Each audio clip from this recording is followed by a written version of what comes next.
kami mengerti. Dan oleh kekuatan Roh Kudus itu, kami dapat melakukan firman dalam hidup kami hari lepas hari. Terima kasih Tuhan, di dalam nama Tuhan Yesus Kristus kami bersyukur dan memohon kepada Bapa kami di surga. Amin. Rasa apa Pak? Iya. Pak Tanjung bilang sepanen ya. Sama kita Pak. Yang benar Pak, yang benar. Spaneng. Ya. Urip rasa spaneng. Pernah dengar lagunya? Ini lagu cinta. Ini judul dari sebuah lagu cinta anak-anak muda yang dikemas dalam bahasa Jawa. Urip rasa spaneng. Oh, saya tahu lagunya. Tahu. Urip ora usah sepaneng. Gitu. Iya, lagunya begitu. Terima kasih Pak. Iya. Kalau begitu apa artinya? Apa artinya? Oh, hidup itu nggak usah tegang. Biasa aja, slow gitu. Jangan tegang hidup itu. Makanya kalau ditanya penjelasan lagu yang judulnya tadi itu, Urip Rasa Spaneng itu, dia menjelaskan seperti ini. Pepatah Jawa yang lagi ngetren mengatakan bahwa urip rasa spaneng, yang artinya menjalani hidup itu jangan dibuat tegang atau stres. Nikmati dan syukuri saja yang telah ada. Nah, jalani dengan sebaik-baiknya. Jalani dengan sebaik-baiknya. Tidak perlu buru-buru, tidak perlu lari-lari, karena tidak perlu gerusa-gerusu mengejar dunia, kira-kira begitu. Karena apa Bapak Ibu? Karena hidup ini perjalanan dan bukan pelarian. Nah, bagus ya. Hidup ini perjalanan, bukan pelarian. Siapa yang hidup karena pelarian? Aku sebenarnya mau mati, tapi aku pelarian aja. Puas sama kematian, jadi aku pelarian di kehidupan ini. Ini bagus. Apa makna lagunya? Ini lagu cintanya anak-anak remaja gitu ya. Jadi karena hidup ini adalah perjalanan bukan pelarian, jangan buru-buru, jangan tegang, jangan stres. Nah, apa yang seringkali membuat kita stres? Ini rata-rata di dalam ruangan ini usia produktif, dan walaupun sudah pensiun di gereja masih sangat produktif. Ya, hidup setiap hari dipasang target ya. Mulai dari tahun 2023 bulan Februari ya Pak Setianto ya. Semua komisi sudah harus fix dengan target yang akan dipenuhi di dalam 1 tahun ini. Gitu.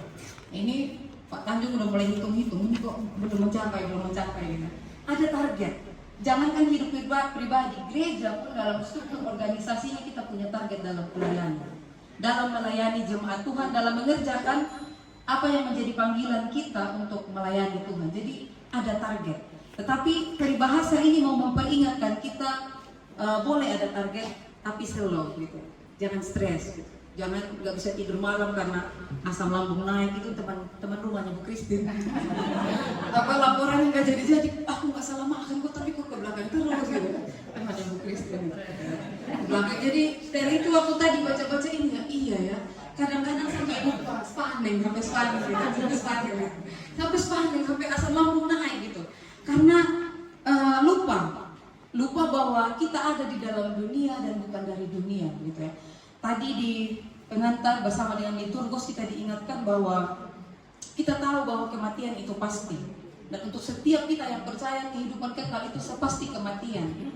Tetapi dengan asiknya menjalani hidup anugerah Tuhan ini, kadang-kadang membuat lupa, kadang-kadang membuat kita terbawa dalam rutinitas kita, membuat kita terlena di dalamnya, sampai begitu kalau kita tidak berhasil kita akan kecewa yang seperti sampai hilang harapan gitu.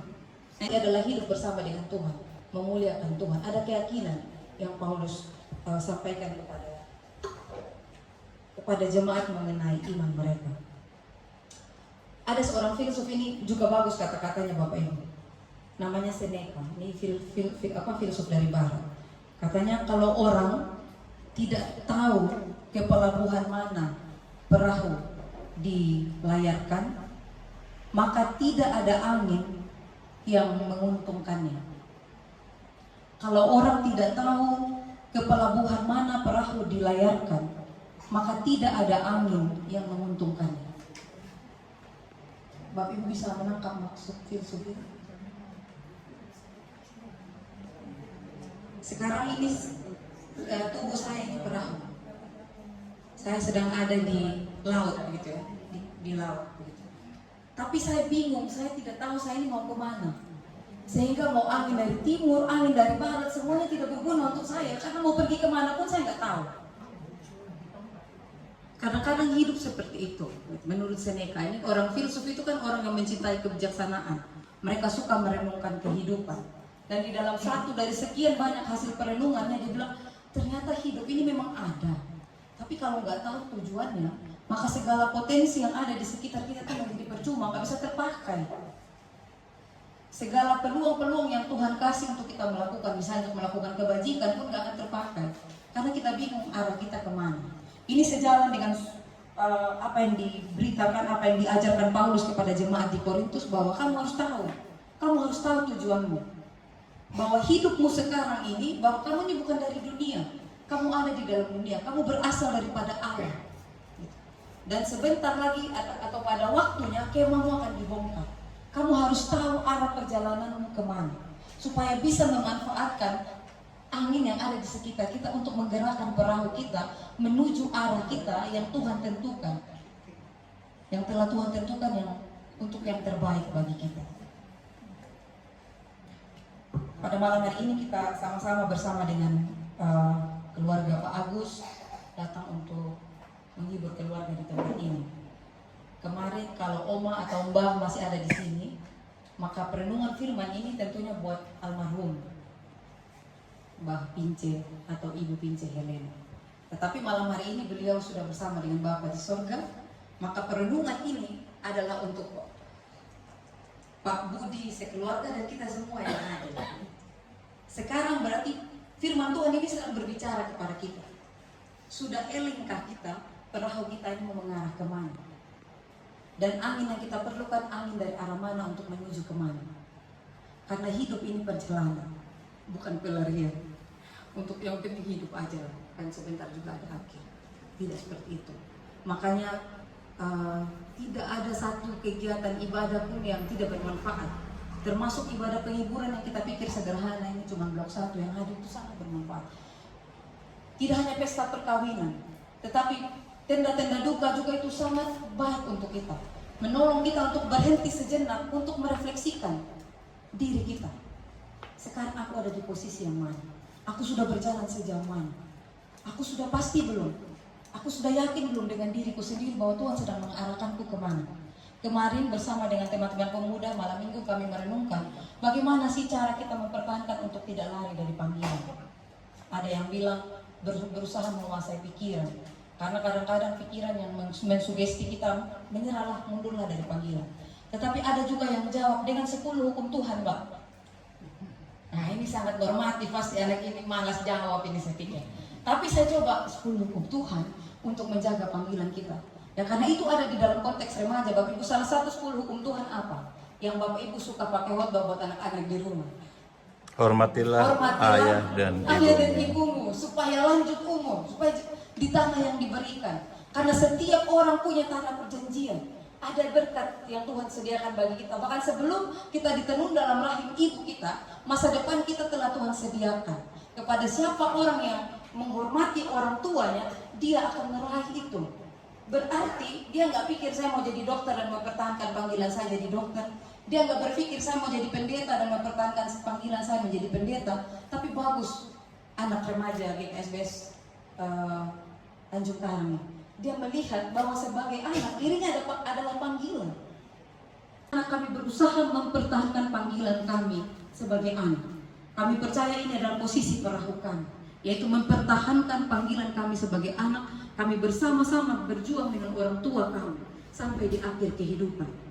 Dan pada malam hari ini kami ingin bersaksi kepada Bapak Ibu, Tuhan yang menyertai kami bersama dengan orang tua kami. Bahkan adalah Tuhan yang sama, yang juga tetap menyertai keluarga ini bahkan ketika Tuhan telah memanggil orang tua mereka.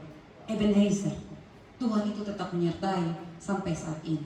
Itu adalah cara keluarga ini bersaksi pada malam hari ini.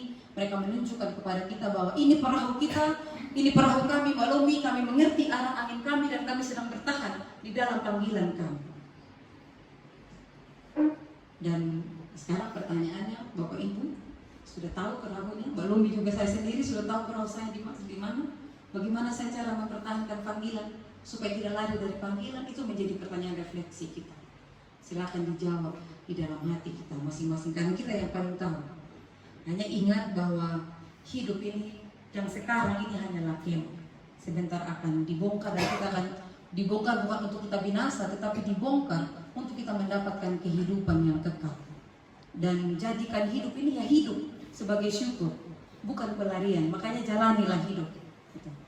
Jangan berlari, karena hidup ini adalah perjalanan dan bukan pelarian. Selamat menjalani hidup, selamat mempertahankan panggilan kita, dan selamat menemukan petunjuk-petunjuk Tuhan di dalam kita menjalani kehidupan kita. Amin buat firman Tuhan saat renungan untuk kita.